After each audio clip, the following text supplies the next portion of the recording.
Hello, I'm Meet the Name, and today I'd like to briefly give my thoughts on the new Quake II Enhanced update by id, Night Dive Studios, Machine Games, and Bethesda Softworks.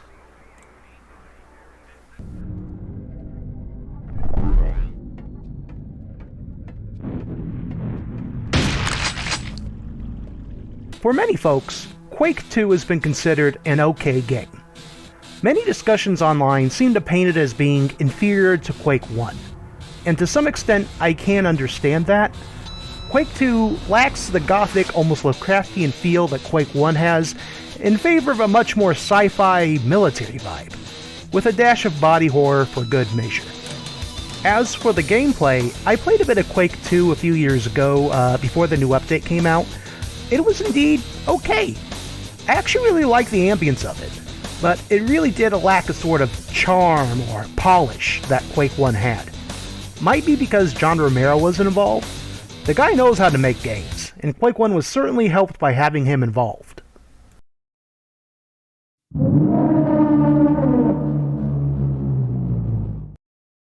With that said, this enhanced update is really something to behold. Quake II looks better than ever, with new graphical improvements such as improved lighting and shadows, muzzle flashes for weapons, and improved enemy AI behavior as well.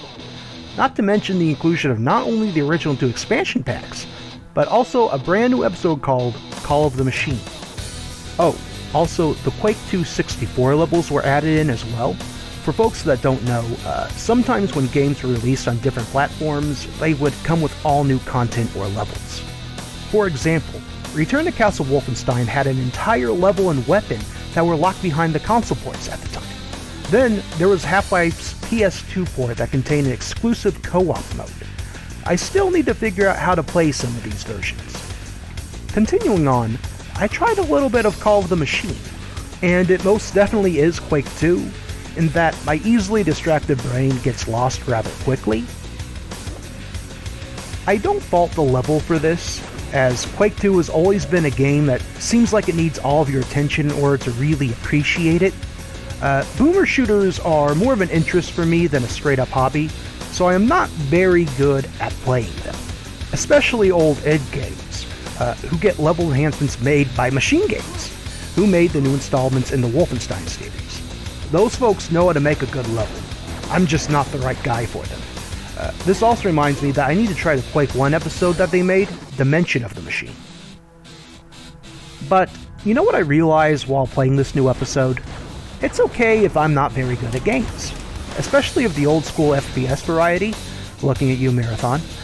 I'll be honest, I'm going to give this an actual try on easy later, and I'm not going to be ashamed. Games are played for enjoyment, and if I enjoy having a straight-up power fantasy where I just mow down horrible abominations of flesh and steel, then that is my God-given right. That's also why I'm too much of a coward for multiplayer, especially since there's no easy mode located in it. There are folks who've been playing this game since I was in diapers. I know how to get my ass beat if I even tried. But for multiplayer connoisseurs, the game does have you covered. 4-player local split screen is on the menu, with a side of crossplay, a dash of enhanced co-op play, and new AI bot opponents for folks like me who are scared of social interaction. As you can tell, I probably glossed over quite a few things, so be sure to check out the news update that was posted on Quake II's Steam page, because it's got a lot more detail and better game footage. The last 2 things I'd like to touch on are accessibility features and the id Vault. I personally think every game needs robust accessibility features, or at least enough to make folks like me have an easier time of figuring out what's going on. The new options have read out loud capabilities and voice chat transcriptions, alongside being able to have the game speak for you in voice chat. Now you can trash talk folks accessibly. Also, a high contrast mode has been added in, alongside new typeface and decreased screen flashes. I really like that last part, as the game can be kinda intense with all the flashing effects. That's great news for folks who are more affected by it than others. The id Vault is also a neat little subsection where you can check out concept art and renders that provide more insight into Quake II's production. It's really cool to get that behind the scenes look, and it's a major boon to game preservation as well. Because let's be honest, nothing is worse than when a company is not preserving their games and even taking them down for no reason. Epic! Speaking of preservation, if you aren't interested in any of these new bells and whistles at all, you can still access the original version on Steam. In fact, if you already own Quake II, the entire update was free. We live in times where certain companies can still charge exorbitant prices for remasters and re-releases. Looking at you, Nintendo and Rockstar.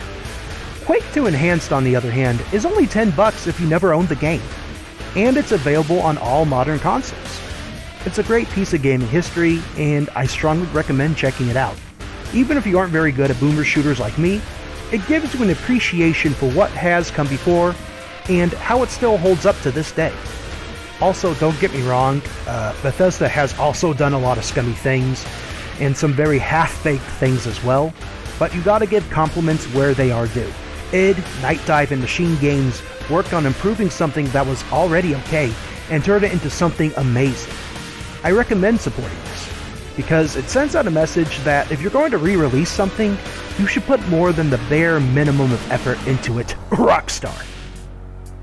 Thank you for watching this video. I'm sorry for how sloppy it is.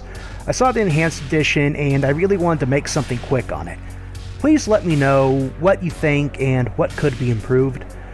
I got plenty more ideas on what videos to do next, but also feel free to drop some recommendations for things you think I might like or for things that haven't gotten talked about as much. I hope you all have a wonderful day.